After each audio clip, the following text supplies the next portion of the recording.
Boa tarde a todos e a todas, sejam bem-vindos a mais um vídeo aqui no nosso canal da Exame Research. Se você não me conhece, meu nome é Juliana Machado, sou especialista em fundos de investimento e hoje a gente fez esse vídeo, a gente está fazendo esse vídeo na verdade, para contar sobre uma super transformação que está para acontecer no mercado aí na indústria de fundos de investimento, sobretudo nos fundos que a gente chama de 555, né, que são os fundos de renda fixa, fundos de ações, os multimercados e os cambiais, mas que também vai atingir aí alguns produtos do tipo estruturados que a gente fala, né, sobretudo os fundos de investimento em direitos creditórios. Calma que a gente vai explicar tudo para você e para me ajudar nesse papel, eu trouxe ninguém menos do que o Arthur Vieira de Moraes, o nosso super professor, grande especialista em fundos de investimento imobiliários, em FIIs, e que apresenta aqui no nosso canal, né, o FIIs em Exame, né, um programa que vai no ar toda sexta-feira. Tudo bem, Arthur? Seja bem-vindo. Obrigado, Ju. Tudo tranquilo. Bastante coisa para a gente estudar, aprender, né? Uma mudança grande, substancial e bem-vinda na indústria de fundos. Com certeza. A gente tem, na verdade, aí uma audiência pública, tá? Para quem está chegando aí, não sabe o que está acontecendo. A CVM, né, a Comissão de Valores Mobiliários, que é o xerife do mercado de capitais aqui no Brasil, ela colocou em audiência pública desde o dia 1º, né? Uma minuta, enfim, um conteúdo, digamos assim, tem 227 páginas, tá? Com propostas de mudanças regulatórias para os fundos de investimento, né? Acompanha a modernização da indústria que a gente já vem vendo, né? Desde aí, inclusive, da mudança recente que aconteceu para os BDRs, os recibos de ações, né, de companhias estrangeiras negociadas aqui no Brasil, que antes era para investidores qualificados e agora passou a ser permitido para investidores no geral, né? Ou seja, não precisa ter R$1 milhão para poder negociar esses produtos. E na esteira dessa mudança tem mais algumas aí que estão em discussão, em debate, né, que a CVM colocou nessa audiência pública para receber as contribuições aí da sociedade civil. Você pode mandar, eu posso mandar, o Arthur pode mandar, todo mundo pode participar. A gente vai mostrar direitinho isso para falar aí sobre essas algumas transformações. E a gente vai conversar de algumas que são super importantes aqui. O Arthur também preparou uma apresentação para ficar super claro como o grande professor que ele é de todos nós, né, Arthur? Professor tem mania de PowerPoint, não fica assim. Né? Que bom, dá para a gente organizar e sistematizar as nossas ideias, né? É isso aí, acho que dá para a gente começar, se o Fábio puder ajudar a gente a colocar o nosso primeiro slide. Fábio é o nosso sombra. É um edital e qualquer um pode, de fato, contribuir com as suas opiniões. Então, eu coloquei aí o e-mail, basta mandar um e-mail para esse endereço que está na tela com as suas sugestões. É um momento em que a CVM está ouvindo a sociedade. E aí, depois, só em abril do ano que vem, é que ela termina de receber tudo isso. Não é uma votação, certo? Ela está ouvindo a sociedade. Depois que ela recebe todas as sugestões, ela vem com uma norma definida e justificando, olha, a gente recebeu a sugestão de tal coisa, mas não acatou, porque acho que não faz sentido, e assim por diante. No final das contas, a norma é impositiva, a CVM que vai decidir. Mas antes disso, ela escuta toda a sociedade. É um processo bastante comum que a CVM faz. Com certeza. E para quem não está muito habituado com esse tipo de esquema, enfim, isso é bastante comum, tá? Você primeiro abre a possibilidade de fazer aí a participação das pessoas, né? Abre a possibilidade das pessoas enviarem seus questionamentos. As instituições costumam participar bastante, tá? Casas de research, todo mundo costuma participar. E aí depois é isso, você solta, né, uma atualização ali da regulação, acatando ou não acatando. Em geral, saem 2 documentos, inclusive, né, Arthur? Sai de fato as alterações como elas foram feitas e um comentário até da CVM do porquê que ela acatou ou não acatou algumas mudanças, né? Esses comentários aí são uma verdadeira aula. É muito, muito bom ter e guardar, né? Porque você vai entendendo os motivos. Muitas vezes você chega num investimento e fala, poxa, mas por que não pode fazer isso, né? Lá tem um motivo. E com isso você acaba entendendo um contexto. Falando de contexto, Juliana, o que tem por trás do contexto da mudança dessa norma e até dos BDRs que você falou? É a Lei de Liberdade Econômica. Né? A CVM está atendendo agora uma nova realidade do nosso legislador, que é ser menos protecionista e, como diz a lei, dar mais liberdade aos agentes de mercado.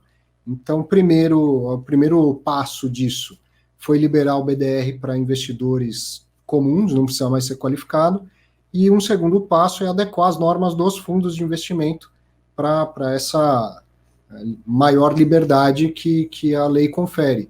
Então, uma coisa é, a lei ela é bastante generalista, ninguém lá em Brasília vai ficar falando como que tem que funcionar um fundo DI, um fundo de investimento imobiliário, isso compete à CVM. E aí a CVM vem, então, colocar os detalhes da norma, da regulamentação, para que fique aderente à nova norma, né? Com certeza. É isso, na verdade, assim, gente, tem muitas mudanças, tá, propostas, são, assim, uma dezena de mudanças, se você for analisar, e a gente vai concentrar em algumas aqui, na verdade, que a gente considera, assim, as mais críticas, porque, de fato, vai mudar, deve mudar aí, né, claro, se elas forem acatadas, vamos lá, vamos reforçar, né, a gente está discutindo aqui uma possibilidade, mas é uma possibilidade que vai se abrir para os pequenos investidores, né. Vamos começar falando já dessas mudanças, Arthur? Vamos lá, a gente separou 2 pontos, né, que é primeiro a questão da responsabilidade limitada ou ilimitada, e depois a subordinação de cotas. Então, primeiro sobre a responsabilidade. Hoje, no caso dos fundos 555, a responsabilidade do investidor ela é sempre ilimitada. Significa dizer que não se limita ao valor que ele aportou no fundo. No caso de um fundo quebrar, se um fundo ficar com seu patrimônio líquido negativo, hoje o cotista é obrigado a complementar, colocar dinheiro no fundo, para zerar aquelas obrigações.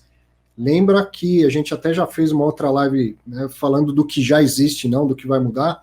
Isso não se aplica a fundo de investimento imobiliário. Tá? Nos imobiliários a responsabilidade é limitada. Mas no 555, essa responsabilidade é ilimitada em todos os casos, em todos os tipos de fundo 555. E agora o que a norma vem sugerir é que você possa ter as duas formas. Eu posso ter um fundo com responsabilidade limitada e um com responsabilidade ilimitada. Então, olha o quanto abre, né, as possibilidades para um fundo de investimento e para o investidor. Vamos lembrar o contexto disso tudo, é a liberdade econômica. Com certeza. Investimento de perfil, né, Juliana? Se Exatamente. eu sou mais conservador, eu então só vou investir no fundo de responsabilidade limitada, por exemplo. Se você é mais arrojada, você vai investir no de responsabilidade limitada, tá? Um mero exemplo.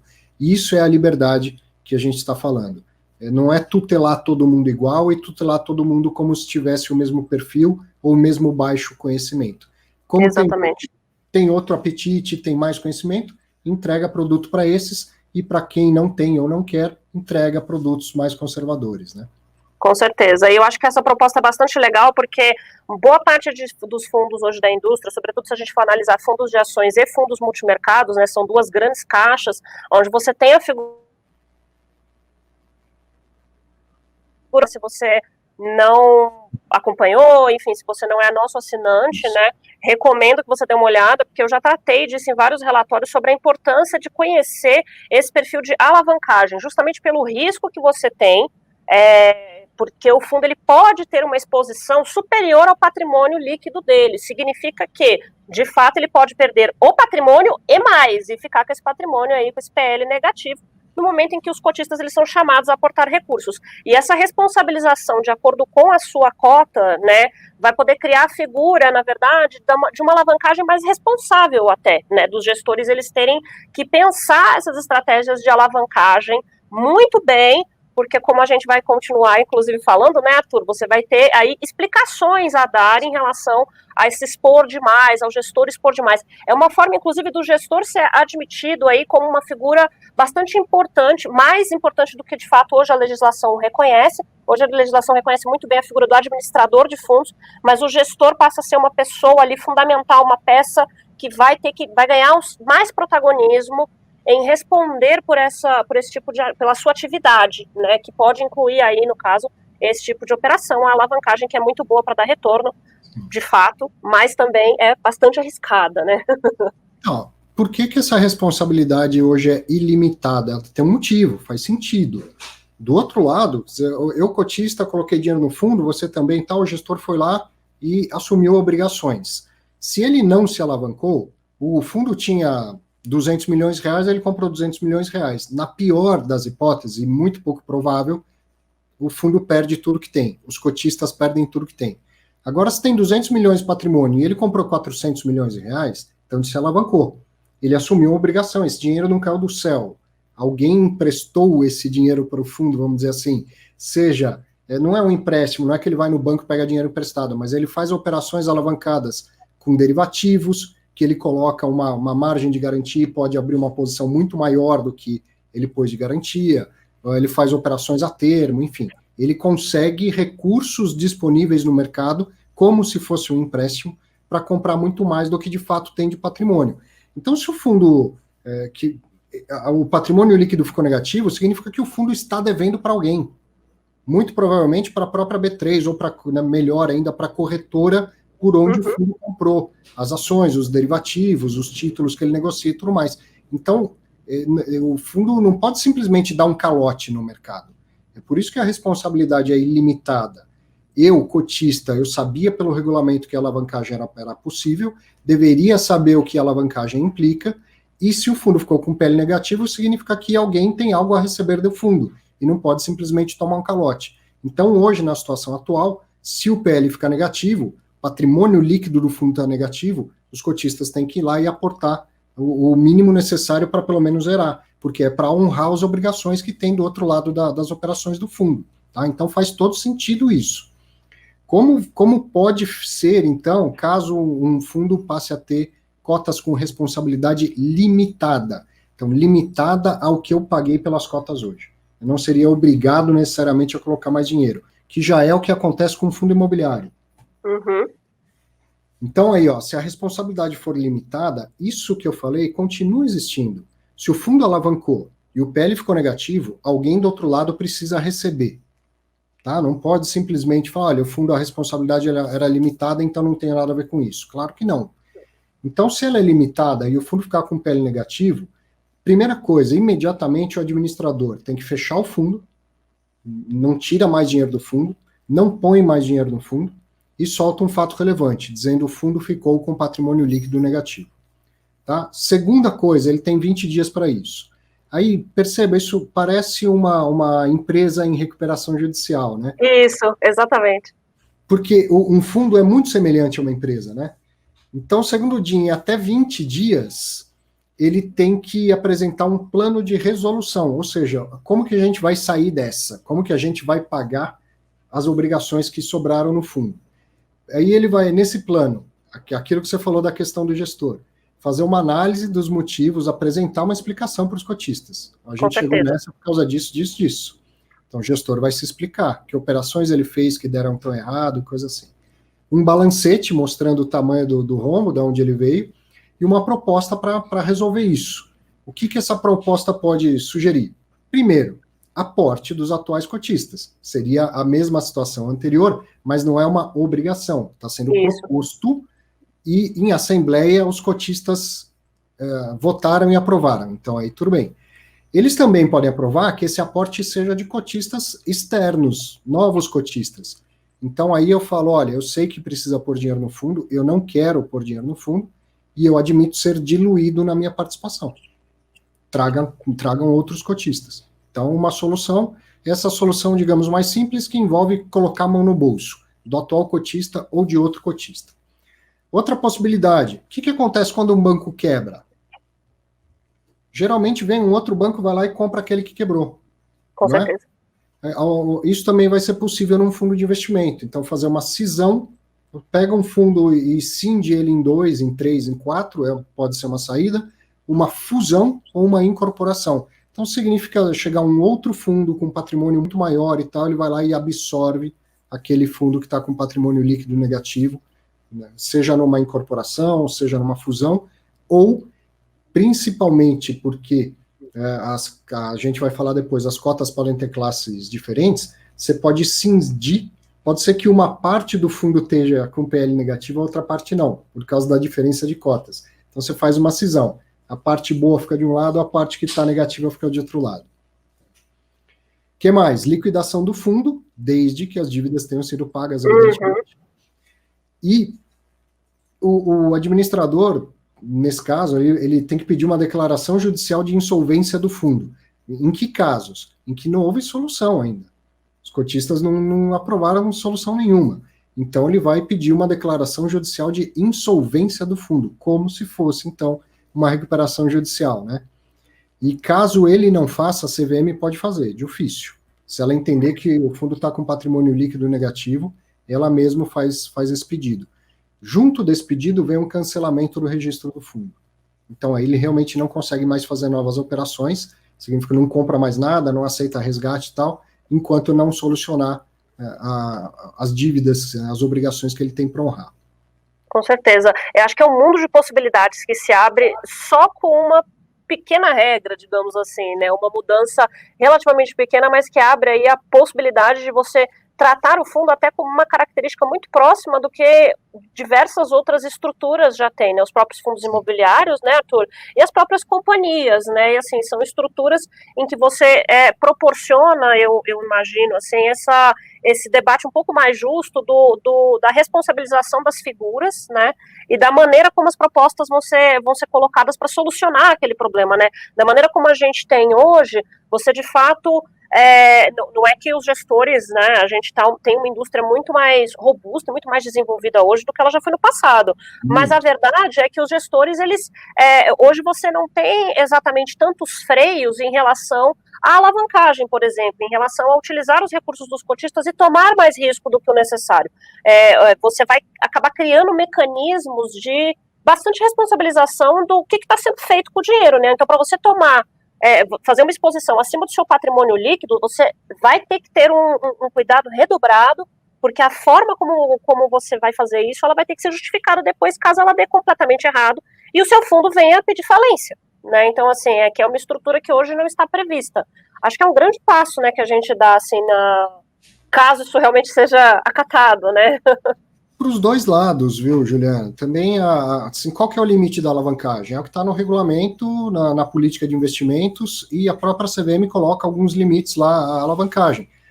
E de repente tem investidores com um perfil mais agressivo do que é possível hoje. E aí você entrega uma estrutura que permite. Aí você fala, mas é o seguinte, então a responsabilidade vai ser ilimitada. Você quer que eu alavanque 5 vezes o seu capital? Eu topo, eu gestor topo. Mas a responsabilidade é ilimitada. Combinado? Entende?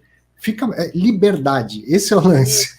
É menos tutela e mais liberdade. Então, o papel o nosso papel aqui de educador vai ser muito mais importante, e o do distribuidor, de deixar sempre muito às claras para cada investidor qual é o tipo de fundo que ele tá entrando e se é adequado ao perfil de investidor dele, né? Isso vai se tornar ainda mais importante. Então, os papéis dos profissionais sérios no mercado financeiro vão ser ressaltados. O planejador financeiro, o consultor de valores imobiliários, o distribuidor, a gente que faz conteúdo, que dá aula, que ensina, né, vai ficar ainda mais importante. Compensação, vão ter que estudar bastante, hein, porque as mudanças estão vindo assim, ó, bem rápido. Exatamente, é isso. A gente vai ter que estudar sempre mais, né? Acho bastante bacana, na verdade, porque isso tem muito a ver com essa renovação, né, do mercado financeiro, e de você trazer o papel dos profissionais, dos educadores, que é um pouco que a gente faz, aliás, que você faz também há muitos anos, né, Arthur? E que ganha uma relevância espetacular nesse ambiente também. Eu acho uma coisa bastante a se celebrar, porque de fato tem a ver com essa liberdade, né? Então, bons profissionais vão ser extremamente necessários no mundo onde as pessoas vão ser mais livres para investir em coisas, assim, mais maleáveis, né, que tem mais a ver com o perfil dela e que implica, às vezes, em tomar mais risco do que o necessário, daí a importância de você ter consciência do que você está comprando, no fim das contas, né. E é só o começo, essa liberdade, ela não adianta vir de uma canetada, não adianta ter lei de liberdade econômica com taxa Selic a 14% ao ano. Absolutamente. Né? Agora, com Selic, ela não precisa ser 2%, isso é importante a gente frisar, todo mundo sabe que a taxa Selic não está 2%. Nem um Tesouro Selic paga só 2%. Tá? Mas se ela tiver 4, 5, 6, 7, ainda é uma avenida de oportunidades para esse mercado se desenvolver e crescer. Absolutamente. E é só o começo que a gente está passando de juro baixo. Quanto que é? 2, 3 anos de juro baixo no Brasil? Exatamente. Ainda, né? É isso aí. Vamos seguir nas análises? Vamos. Aqui, vamos falar mais. Então, as diferentes classes de cotas. Então a gente pegou 2 assuntos, mas eles são bastante interligados. Como é hoje no fundo 555? não tem classes de cotas diferentes. Todas as cotas são iguais em direitos e obrigações. Nos outros, nos estruturados, tem classes diferentes de cotas. Nos FDICs, nos fundos imobiliários, nos FIPs, nos CRIs, nas debentures, pode ter, enfim, é um tipo de estrutura Sim. já bastante testada e eficiente, mas que nos fundos comuns, no 555, era proibida. Então, agora ela passa a ser também, poderá ser utilizada. Não é obrigatório, mas ela poderá ser utilizada. Então, um fundo vai poder ter classes diferentes de cotas. Como, por exemplo, uma companhia não tem lá ação ordinária e ação preferencial? Não são cotas, são ações, mas é a menor parte do patrimônio daquela companhia, enquanto a cota de um fundo é a menor parte do patrimônio do fundo. E elas têm direitos e obrigações diferentes. A mesma coisa vai acontecer com as cotas. E também com os fundos estruturados, né? É o que se chama de subordinação de cotas. Então, eu posso investir na cota sênior, você é mais arrojado, investe na cota mezanino, e o mais arrojado ainda investe na cota subordinada júnior. Com isso, um mesmo fundo consegue segregar os seus próprios investimentos em perfis de investidor e em níveis de retorno esperado. Então, quem é mais conservador sabe que está comprando a cota que tem o menor retorno esperado possível, mas também está assumindo o mesmo risco, e assim por diante na sequência da subordinação dessas classes de cotas diferentes. Isso é super importante, porque tem riscos que não se limitam a achar assim, perder dinheiro necessariamente. Tem projetos que demoram mais tempo para maturar, e liquidez é um risco. Então tem aquele perfil que quer uma liquidez mais curta, que é um resgate em D+1, D+2, D30 no máximo, e tem perfis de investidor, principalmente os institucionais, que comportam até cotas sem possibilidade de resgate, e isso vai ser possível. E aí você segrega. E um mesmo fundo consegue atender os vários tipos de investidores diferentes, né? Com certeza, eu acho super legal também, inclusive, eu acho que é uma das mudanças assim mais significativas, se a gente tiver que analisar, se eu tivesse que elencar alguma, né, porque nessa estrutura você vai poder criar diferentes taxas de administração, você vai poder criar diferentes taxas de performance, você vai poder criar uma performance ligada, enfim, a alguma coisa de mais alto risco, a alguma outra coisa mais adequada a um risco menor. O mesmo fundo, ele pode ter vários microprodutos, vamos dizer assim, entre aspas, dentro dele, adequado a diferentes públicos. Então, ele vai ser, na verdade, uma grande casca, obviamente, que vai ter ali uma grande orientação, o gestor pode continuar fazendo o mesmo trabalho para todo o fundo, tá? Mas você pode ter diferentes características a depender de para onde ele vai ser direcionado. E isso resolve uma boa parte do problema, que são as cobranças que a gente tem hoje, né? E que muita gente fica fica muito satisfeito ou fica muito insatisfeito, porque o mesmo fundo ele acaba tendo uma cobrança muito específica, dependendo se ele é um multimercado que cobra uma performance em cima do CDI especificamente, e uma taxa de administração dada, né? Os fundos de crédito privado, né? Eu acho que assim, abre-se uma grande possibilidade dentro de um segmento onde já é utilizada a questão da subordinação, né? No crédito privado a gente tem uma estrutura como a das debentures, né? Debentures são títulos de dívida privados, onde você muitas vezes já tem a figura da subordinação, né? E aí você vai poder permitir que esses fundos de crédito, por exemplo, o gestor tenha a maleabilidade de pensar, não, este grupo aqui, né, esse grupo de cotas aqui, ele vai poder ter um resgate mais rápido. Este aqui não, né? Este aqui eu vou garantir que vai sair do meu fundo em D90, né, em 90 dias, em mais tempo até, né, que seja em 180, garantindo que eu tenha maleabilidade de fazer a minha gestão, né, de aplicar a minha gestão. Às vezes ele vai numa operação que está sendo ofertada, quando é uma debênture ou um CRI, por exemplo, também, tem sempre a subordinação de cotas, e ele fala, não, eu só posso investir na cota sênior por causa do perfil do meu fundo. Agora ele vai lá e fala, eu posso investir em tudo. Só que isso aqui vai para tal classe, isso aqui vai para outra classe. E aí, ao invés de hoje, então, ele ter que segmentar em vários fundos diferentes, e aí ele tem vários pequenos fundos, tamanho em fundo de investimento é importante, tamanho é documento. Um fundo grande, ele chega numa operação grande e fala, eu pego ela toda para mim. Exatamente. Do outro lado, então, tem um emissor querendo captar recursos. Se ele consegue captar com um único fundo, ao invés de ter que sair, bater no mercado, aí, tentar vários fundos, é melhor para ele. Então, o fundo chega lá e faz um negócio, eu te dou esse dinheiro, você precisa, né? Eu vou ser o provedor desse recurso, só que vamos ajustar essa operação para aquilo que mais interessa aos meus cotistas. Com e aí ele certeza. pega a operação inteira, a parte mais arriscada, a parte menos arriscada, ele já segrega dentro das cotas do próprio fundo e adequa para o perfil do fundo, da casa, da gestão, enfim. Pode sair daí operações bem interessantes. E fundos maiores, né, vão conseguir fazer frente a emissões maiores também, né? Com certeza. E eu acho que isso é muito legal, que assim, existe uma contrapartida, a gente vai precisar observar bastante, porque assim, isso pode de fato encarecer em alguns aspectos, algumas estruturas, né, a gente tem existe essa figura, né, que a gente não sabe na prática como que é que isso pode acontecer, né, tô aqui colocando uma possível questão, tá, mas ao mesmo tempo você pode ter um barateamento em algumas frentes aí, porque hoje você tem que criar a figura do feeder, né, que é isso que o Arthur tinha falado, que são esses fundos que alimentam o fundo principal, e essa é uma estrutura criada justamente para você dar vazão aos recursos, né, então às vezes eu já tenho meu fundo grande aqui fechado, eu vou abrir uma pequena captação aqui para essa plataforma, para esse distribuidor aqui com quem eu tenho uma parceria, e vai ficar ali isolado, mas eu vou conseguir comportar isso daqui dentro do meu fundo, mas muito pouco, e aí depois se eu precisar trazer mais gente para o fundo, eu vou abrir outro fundo, quer dizer, você vai criando uma estrutura que não necessariamente já é da mais barata, né, assim, e que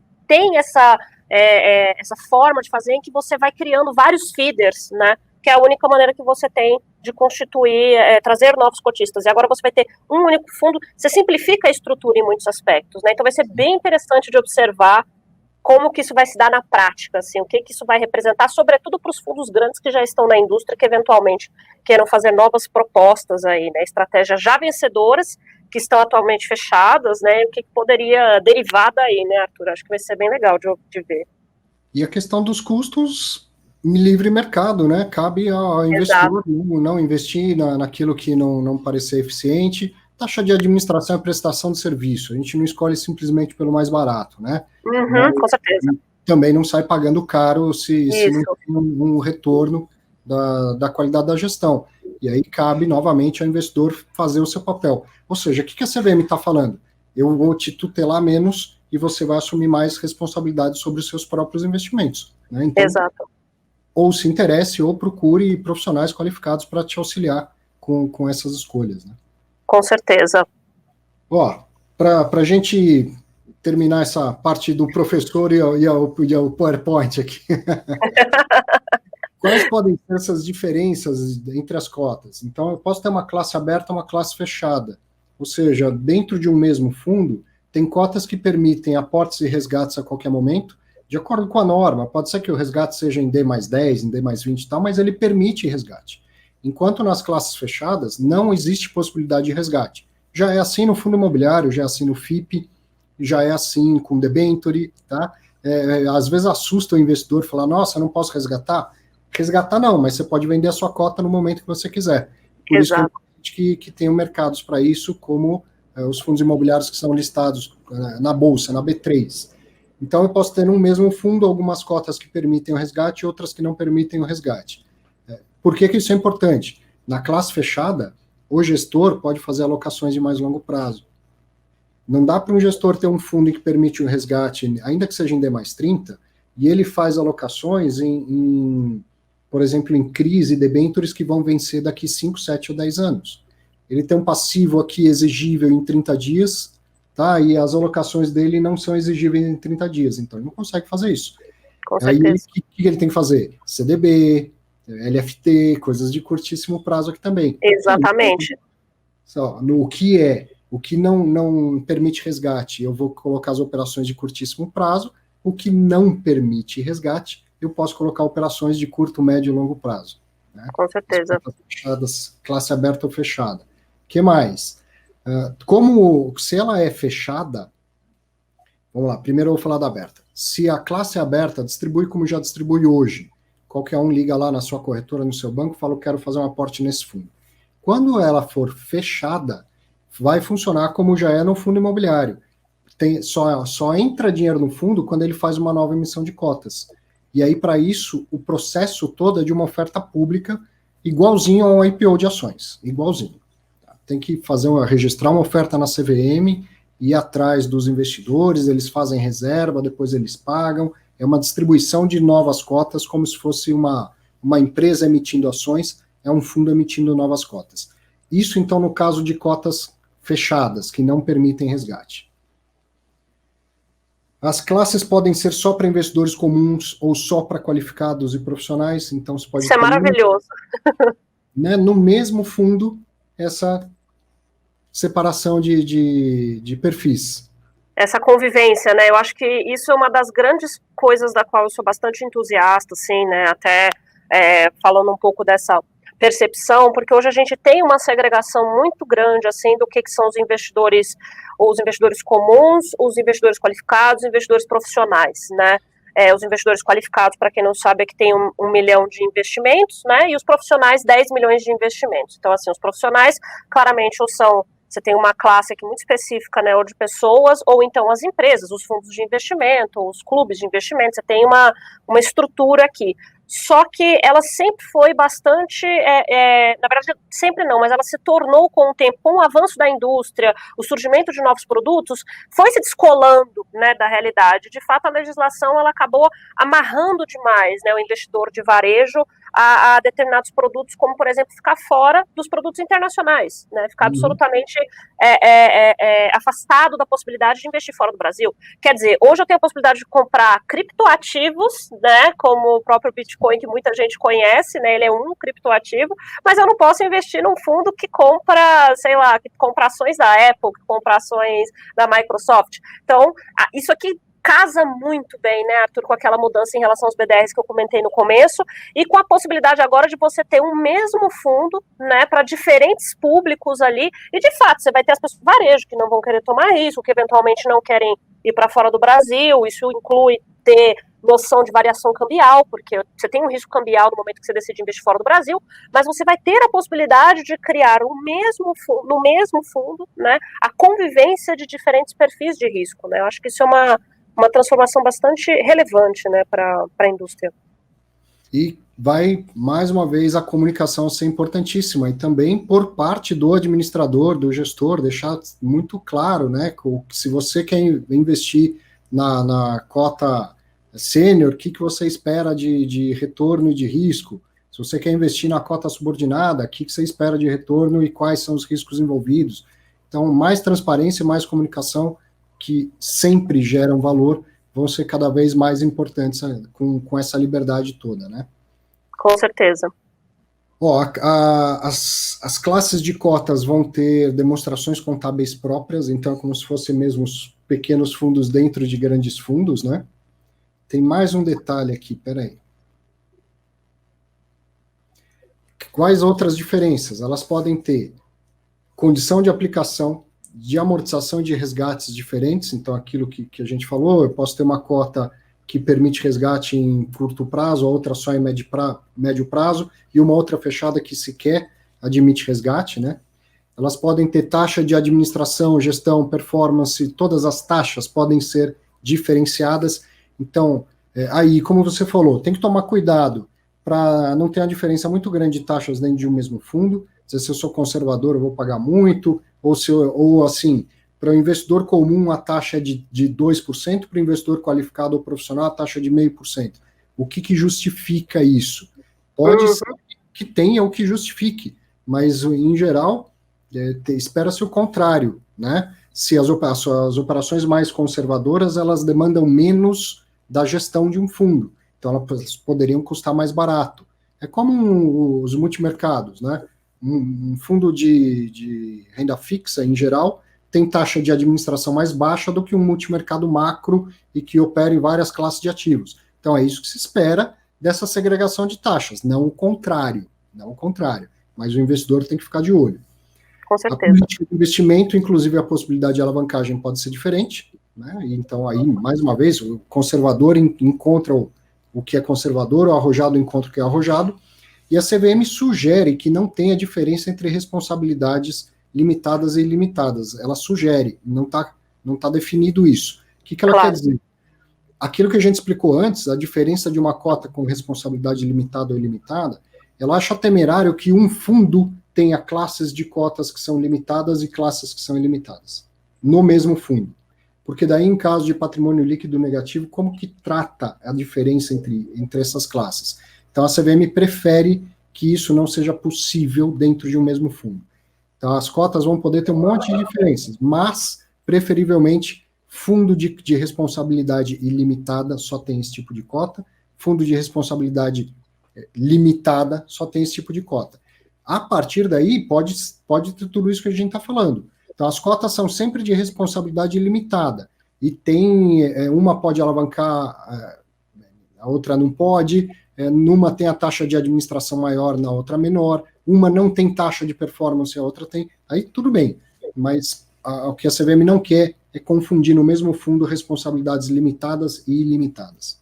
Uhum. Eu sei que parece para quem está eventualmente vendo a gente que assim é uma grande salada, tá? Mas assim são todas propostas que estão vindo e você pode ter certeza que assim é um avanço muito grande para a legislação, porque hoje a gente já tem o que a gente chama de jabuticabas, né, Arthur? Assim, a constituição de fundos, né? Constituição de fundos assim que fica esquisito de explicar, né? Você ter ali eventualmente um produto, por exemplo, né? Vou dar um exemplo, multimercado hoje, né? Que opera mais em ação, então ele tem a estrutura de um multimercado, mas ele opera muito no mercado de ações. Então ele tem uma figura long bias, por exemplo, ele tem um viés comprado, embora possa fazer operações vendidas e possa operar outros mercados, né?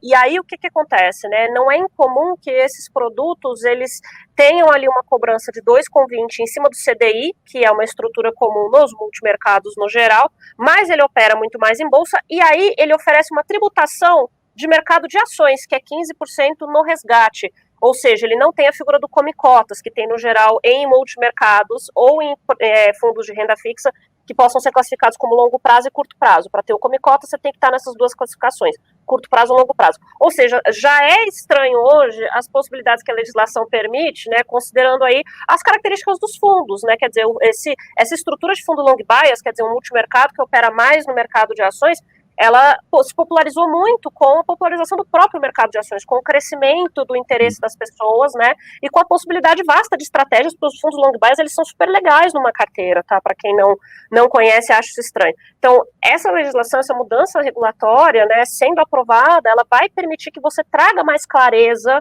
ao propor, eventualmente, cotas que estão mais alinhadas com o que, de fato, está sendo feito no fundo, né, então acho que abre-se a possibilidade, claro, de você ter, eventualmente, algumas confusões ou qualquer coisa do tipo, mas vai abrir a possibilidade de que as pessoas assumam também a sua responsabilidade direta de compreender exatamente onde elas estão colocando os recursos e mais alinhado com o avanço do mercado, né, assim, acho que é isso que tem que... Deixa o nosso mercado também mais alinhado com as práticas internacionais. Então, se a gente pudesse fazer um resumo em bullets, primeiro, é bom para o mercado e é bom para o investidor o que está acontecendo. É bom, né? E cada investidor, não significa que as coisas vão ficar mais arriscadas, não significa que vai ficar mais caro, nada disso. Significa que vai ter muitas oportunidades diferentes para que cada investidor acesse aquilo que de fato interessa. Esse negócio de perfil de investidor moderado, conservador, moderado, arrojado, só existe na burocracia.